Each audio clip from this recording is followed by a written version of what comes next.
शांताबाईचं पत्र. या पत्रावर तारीख नाही, पण शांताबाईने 23 मार्चला घर सोडलं. त्याच्या आधी 6 दिवस म्हणजे तारीख 18 मार्च 1940चं पत्र असलं पाहिजे. सौ सत्यवतीस व बहिणीस नमस्कार.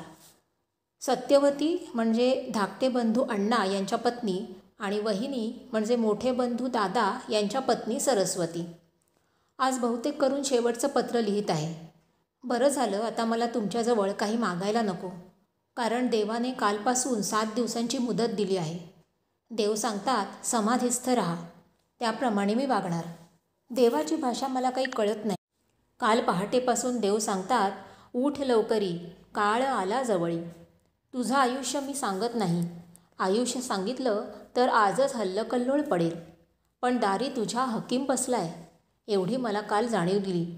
देवाची भाषा कळणं महाकठीण आहे. काल देवाने प्रश्नाचं उत्तर काही दिलं नाही.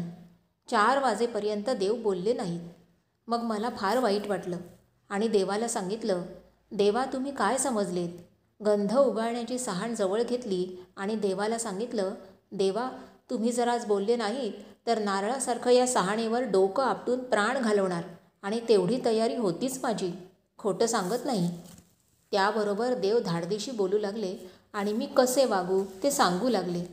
4 वाजता देव बोलले, तो कागद बरोबर पाठवीत आहे, तो सर्वांनी वाचा. ताईंना मात्र वाचून दाखवू नका. ताई म्हणजे श्रीमती ताई सामंत. मुलीसारखं त्यांचं शांतेवरती अपार प्रेम होतं. ताई मात्र फार रडतील. देवाची भाषा मोठी खोल आहे, ती मला कळणार नाही. आता मी जास्ती काही सांगत नाही, ती चोपडीच तुम्हाला काय ते सांगेल. आता मधले दिवस राहिलेत 6. मला दिवस वाटणीला येत नाहीत. तरी देवाचे शिलेदार रंगू आप्पा आहेत.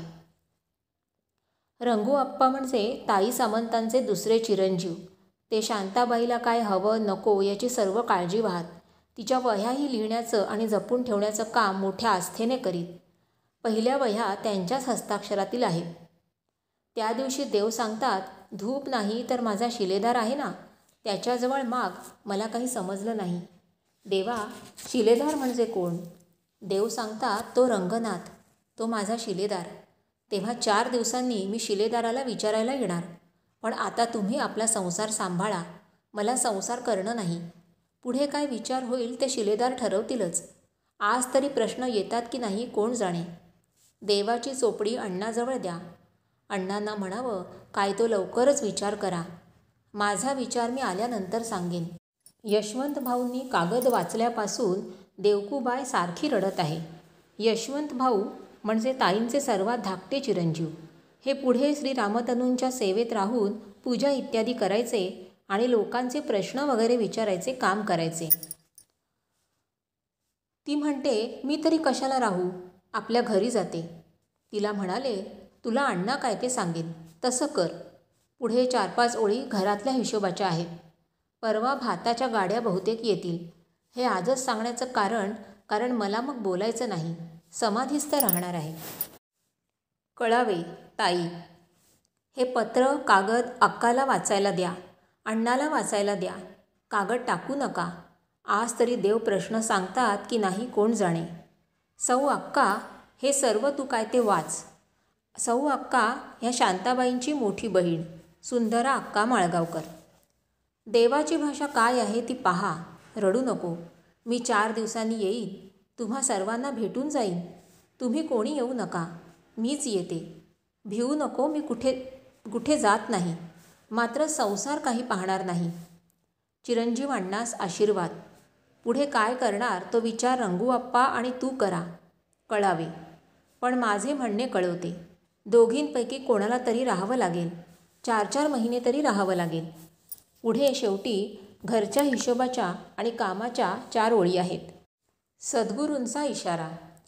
दिवसा सूर्य मावळेपर्यंत कुंडात हवन झाल्यावर रात्री घरी जाण्यापूर्वी शांताबाई देवाला धूप दीप दाखवून भक्तिभावाने आरती करायची. सद्गुरू तिथं शक्तिरूपाने रोज हजर राहायचे. काही चुकलं, कमी पडलं किंवा नवीन काही सांगायचं झालं तर रात्री स्वप्नात किंवा दुसऱ्या दिवशी संभाषणात येऊन सूचना करायचे. शांताबाईला वाटायचं की सद्गुरूंनी रोज आरतीच्या वेळी प्रत्यक्ष दर्शन देऊन आपल्याशी बोलावं आणि आपण त्यांची पूजा सेवा करावी.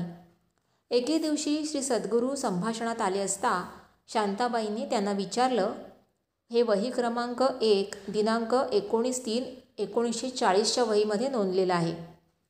शांताबाईंनी त्यांना विचारलं, महाराज, आपण आरतीला रोज येता, पण आम्हाला दर्शन देत नाही. आपलं दर्शन घ्यावं, रूप पाहावं अशी सारखी तळमळ लागते. तरी आरतीच्या वेळी प्रत्यक्ष दर्शन द्याल का? महाराजांनी प्रथम मिश्किलपणेच उत्तर दिलं, उंदीर शिरेना बिळा आणि शेपटीला बांधला खेळा.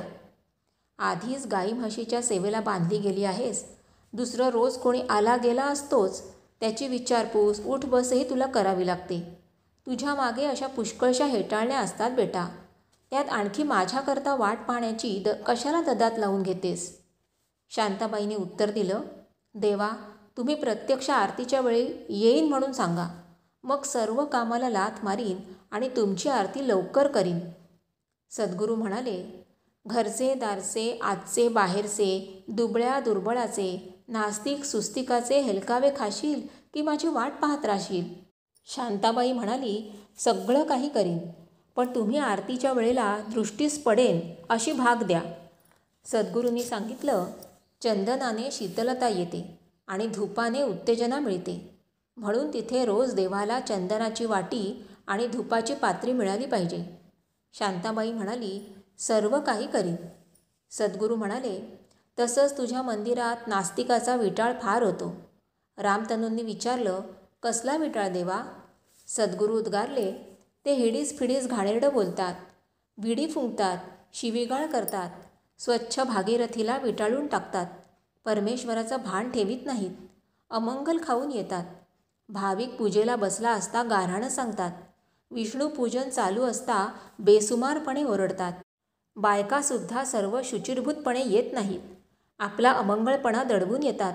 या सर्वांचा बंदोबस्त तू करशील? शांताबाईंनी उत्तर दिलं, देवा, आरतीच्या वेळी दाराला कुलूप लावीन. देवकूबाईला सुद्धा विडी ओढू नको म्हणून सांगेन. सर्व बंदोबस्त करीन, पण तुम्ही याल का? सांगा ना.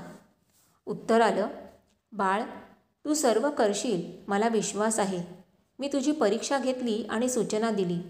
जगन्नाथाचाच पुतळा आहेस बाळ तू. पण शिक्षणाची दाटणी जोरात चालू राहिली पाहिजे, म्हणून मी तुला वारंवार सूचना देतो. नाहीतर तुझा साधेपणाचा, दयाळूपणाचा लोक फायदा घेतील. वाटेल तसं ओंगळपणे येऊन तुझ्या मंदिराला बिघडवून टाकतील.